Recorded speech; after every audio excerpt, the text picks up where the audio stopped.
Halo teman-teman, kami dari kelompok 5 ingin memaparkan tugas akhir manajemen pemasaran kami, yaitu perusahaan JCO Donut and Coffee. Kami di sini beranggotakan 5 orang. Yang pertama ada Horisantus Adrianda dengan NIM 202214014. Yang kedua ada Gregorius William Listanto Nugroho dengan NIM 202214015. Yang ketiga ada Chelsea Yuan Agatha dengan NIM 202214016. Yang keempat ada Marcelus Yosi Surya Nugroho dengan NIM 202214017. Yang terakhir yang kelima ada Natalia Lintang dengan NIM 202214019. Yuk langsung aja simak presentasi kami.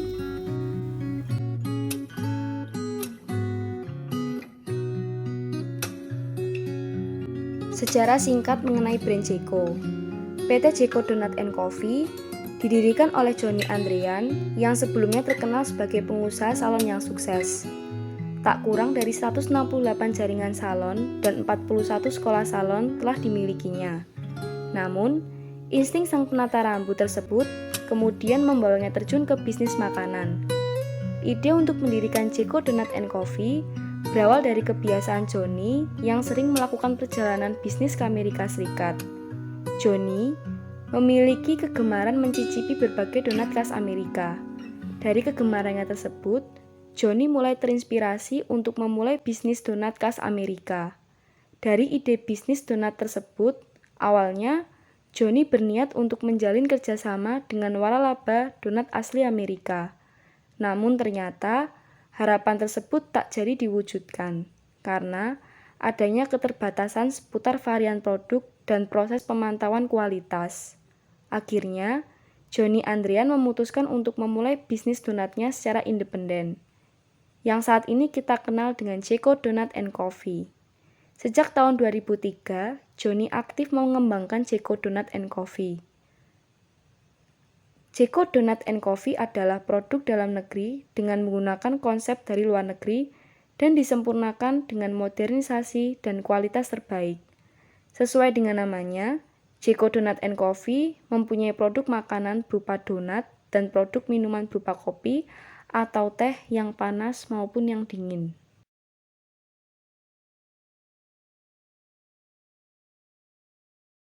Analisis STP.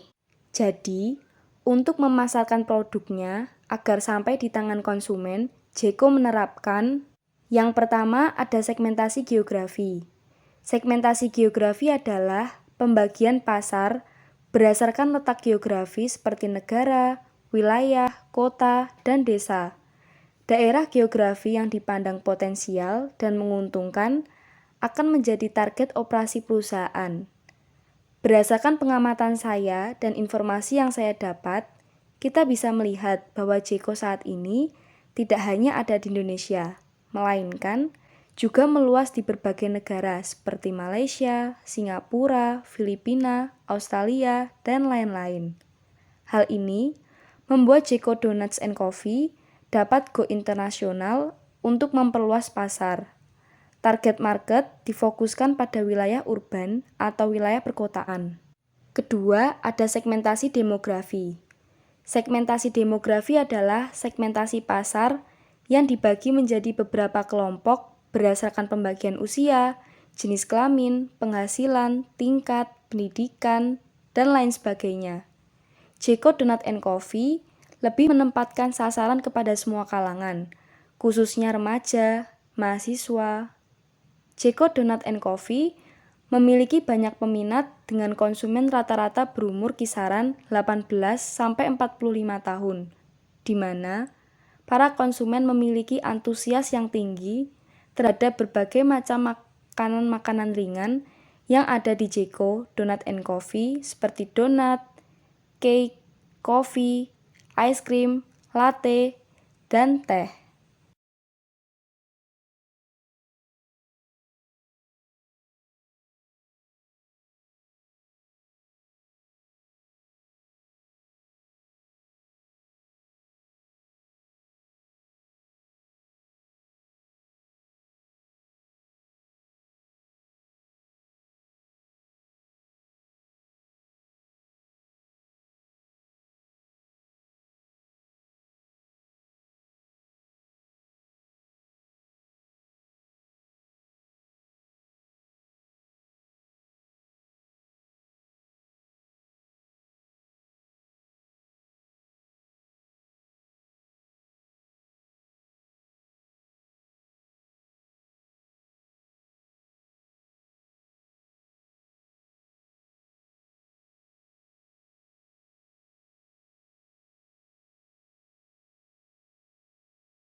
Yang ketiga, ada segmentasi psikografis.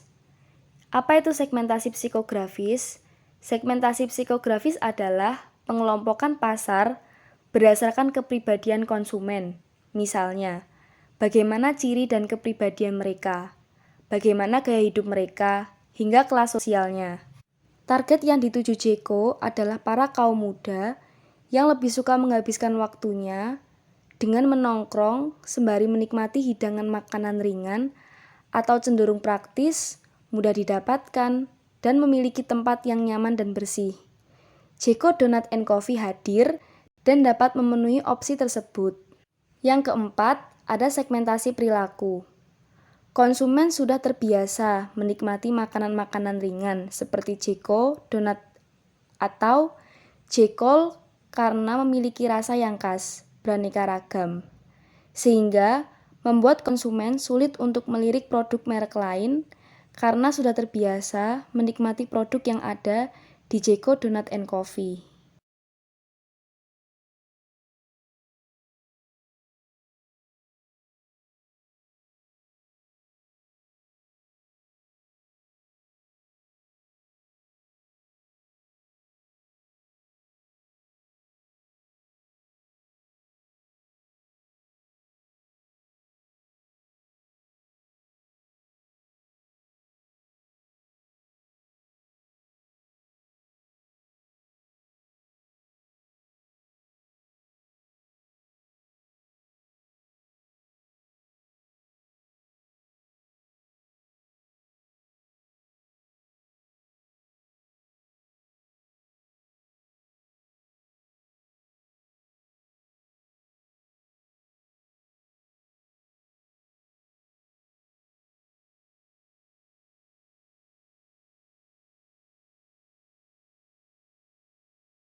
Kemudian berdasarkan analisis yang saya lakukan bersama dengan kelompok, bahwa JCO Donut and Cafe memiliki pola targeting yaitu market specialization, yaitu dibuktikan dengan memiliki beberapa produk seperti donat, kopi, dan es krim, dan kemudian memiliki target pasar atau market para anak-anak muda di kisaran umur 20 hingga 45 tahun.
Masuk ke brand positioning. Saya akan mulainya dengan kategori membership. Seperti yang kita ketahui, bahwa JCO Donut and Cafe merupakan perusahaan besar yang memproduksi donat sebagai produksi utamanya, ditambah dengan beberapa perlengkapan lain seperti kopi dan es krim. Kemudian, siapa saja sih kompetitor dari JCO Donut and Cafe? Seperti yang kita ketahui, ada beberapa brand besar yang juga memproduksi donat sebagai produksi utamanya, seperti Dunkin' Donut dan Mr. Donut. Ini merupakan kompetitor besar yang dihadapi oleh JCO Donut and Cafe. Selanjutnya adalah analisis POP dan POD. Kami akan membandingkan JCO Donut and Cafe dengan Dunkin' Donut. Kami mulai dari POD atau Point of Difference. Setiap produk pastilah memiliki perbedaan karakteristik. Berikut beberapa perbedaan yang ada di JCO Donut dan Cafe dan Dunkin' Donut. Saya akan memulainya dengan varian menu. Memang JCO memiliki banyak varian menu dan juga tidak kalah dengan Dunkin' Donut yang memiliki beberapa banyak varian menu, yang dimana JCO menjual donat, kopi, dan es krim. Namun berbeda dengan Dunkin' Donut. Mereka memilih tetap menjual donat, kopi namun tidak menjual es krim. Kemudian dari segi perilaku pelanggan, para pelanggan yang datang di gerai JCO Dining and Cafe tidak diperkenankan untuk mengambil sendiri menu yang sudah dipilih atau sudah dipesan, melainkan harus menunggu para pramusaji mengambilkan. Itu sangat berbeda dengan adanya Dunkin' Donut. Dunkin' Donut malah memperbolehkan para pelanggannya untuk mengambil menunya sesuai dengan keinginan mereka, tanpa harus diambilkan oleh pramusaji terlebih dahulu. Dari segi format toko, kita bisa mengetahui bahwa JCO selalu ada di pinggir-pinggir mall dan bahkan di dalam mall. Ini berbeda dengan Dunkin' Donut yang memilih di dalam mall dan di beberapa fasilitas publik lainnya. Ditambah lagi, Dunkin' Donut juga sering membuka kedainya atau gerainya dekat SPBU agar para pengunjung SPBU dapat sekaligus membeli produk mereka. Selanjutnya adalah POP atau Point of Parity, yaitu kesamaan antara JCO Donut and Cafe dengan Dunkin' Donut. Saya akan mulai dari jenis produksi. Seperti yang kita ketahui bahwa secara garis besar produksi antara JCO Donut and Cafe dan Dunkin' Donut memiliki kesamaan, yaitu di mana produksi utamanya adalah donat. Kemudian ditambah dengan menu pendukungnya yaitu kopi sebagai alternatif bagi para pelanggan. Kemudian dari mulai target pasar, di mana kedua perusahaan tersebut atau JCO Donut and Cafe dan Dunkin' Donut memiliki target yang sama, yaitu para remaja dan anak-anak. Ini dapat dibuktikan ketika teman-teman berada pada salah satu gerai, maka akan banyak ditemui para anak muda, terutama bagi para anak muda yang suka keluar malam atau keluar hanya untuk mencari makanan ringan saja sebagai pengganjal lapar. Kemudian saluran distribusi. Kemudian yang dilakukan oleh JCO Donut and Cafe dan Dunkin' Donut sudahlah sangat familiar, di mana gerai-gerai mereka sangat mudah ditemui dari mulai di berbagai kota-kota besar hingga kota-kota kecil. Kedua gerai tersebut atau JCO Donut and Cafe dan Dunkin' Donut sudah sangat mudah ditemui di masyarakat.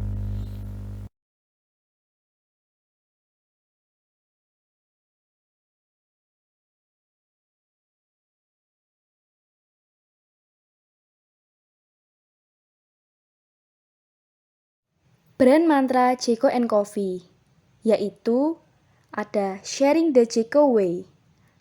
Karena Jeko adalah tempat berbagi yang sudah menjadi bagian dari kehidupan bagi kita, teman-teman, saudara, maupun menjadi bagian untuk para konsumen loyal Jeko lainnya.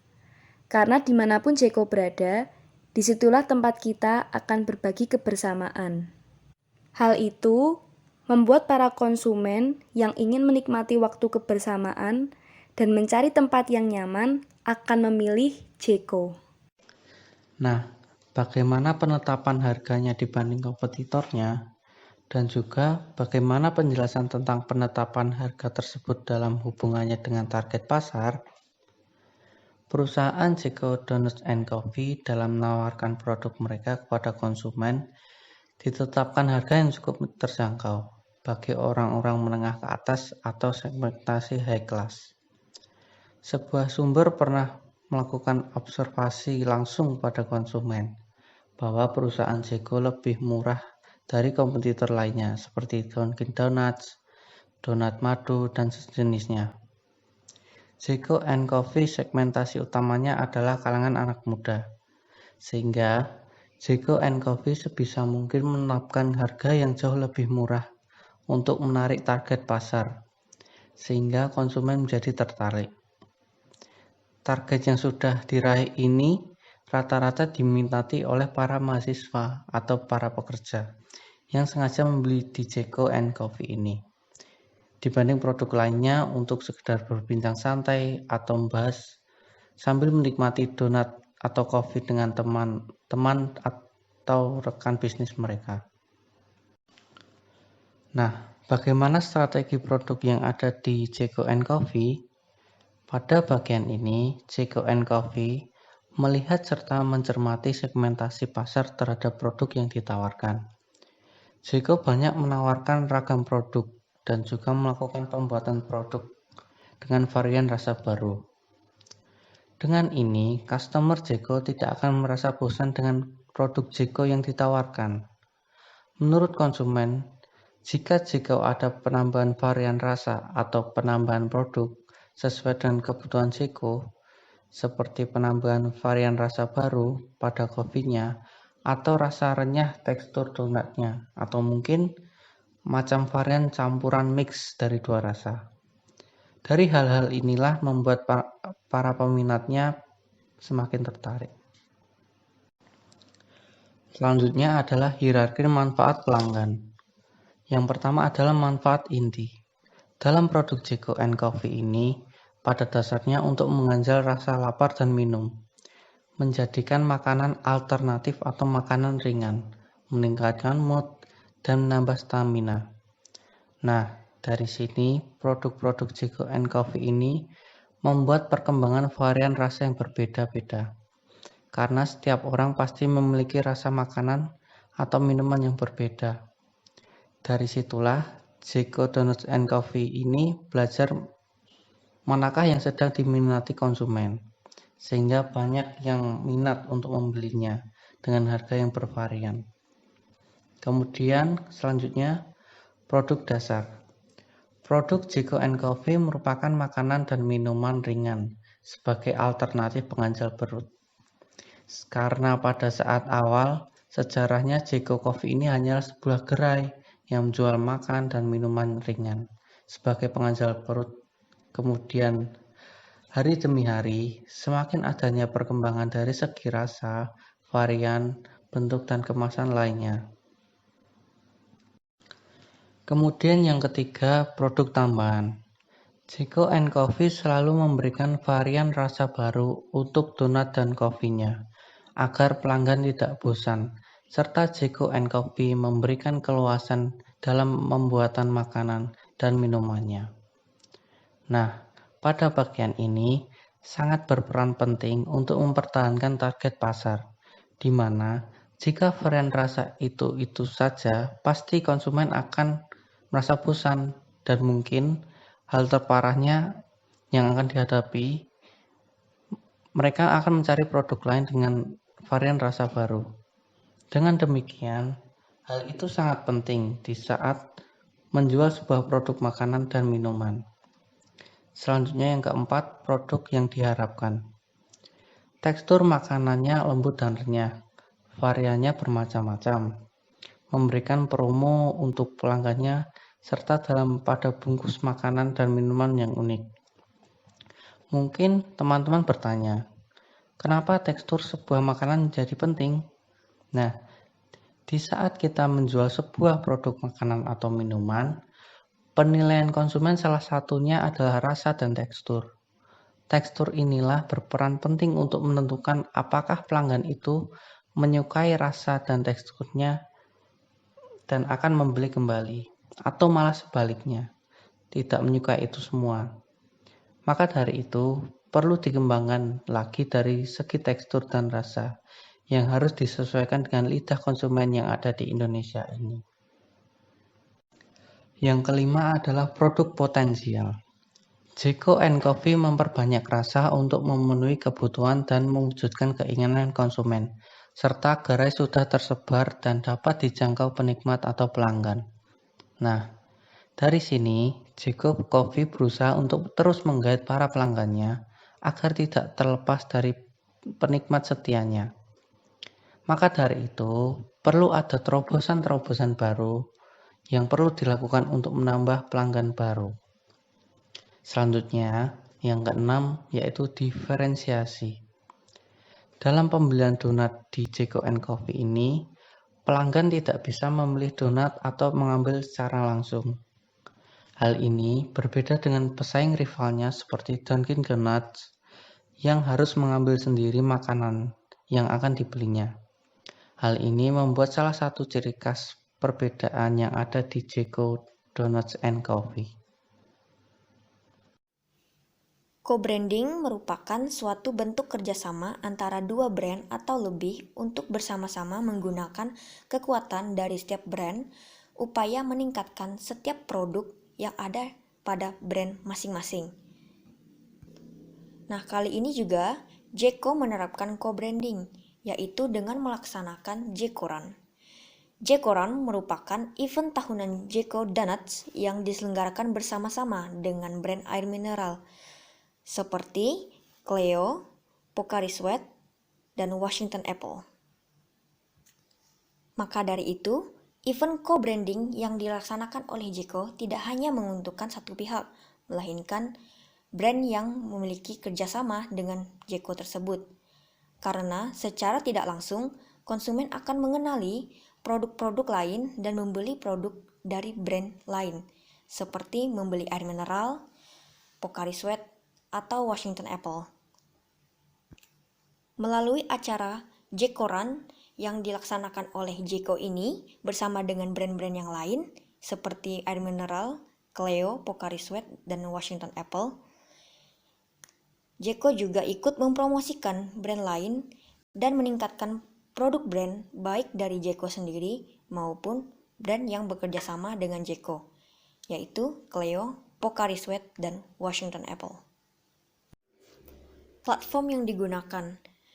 Jeko menggunakan advertising yaitu sosial media saat ini seperti Instagram, Facebook, Twitter, web resmi dari Jeko, YouTube, dan periklanan maya.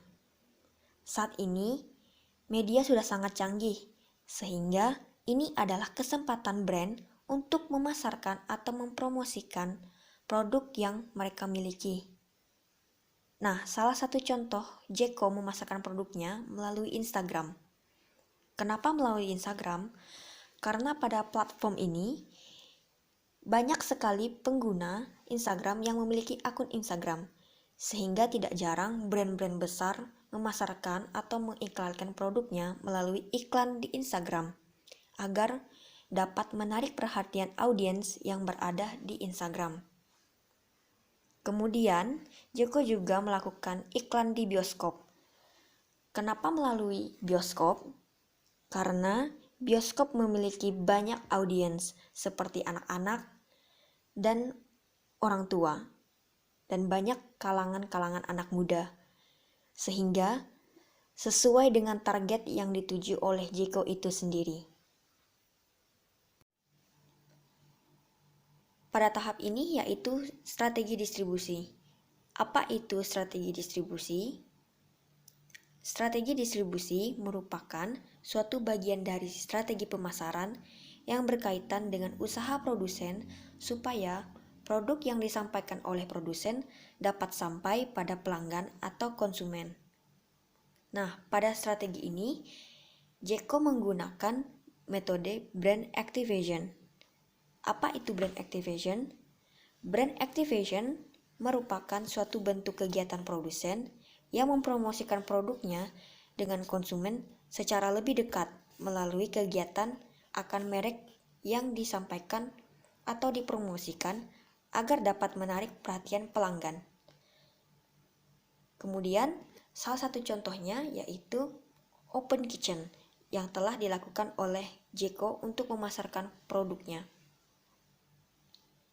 Secara tidak langsung, kegiatan ini juga adalah kegiatan dengan jarak dekat dengan konsumen sehingga konsumen tahu bahwa cara proses pembuatan donat Jeko seperti apa dan bagaimana.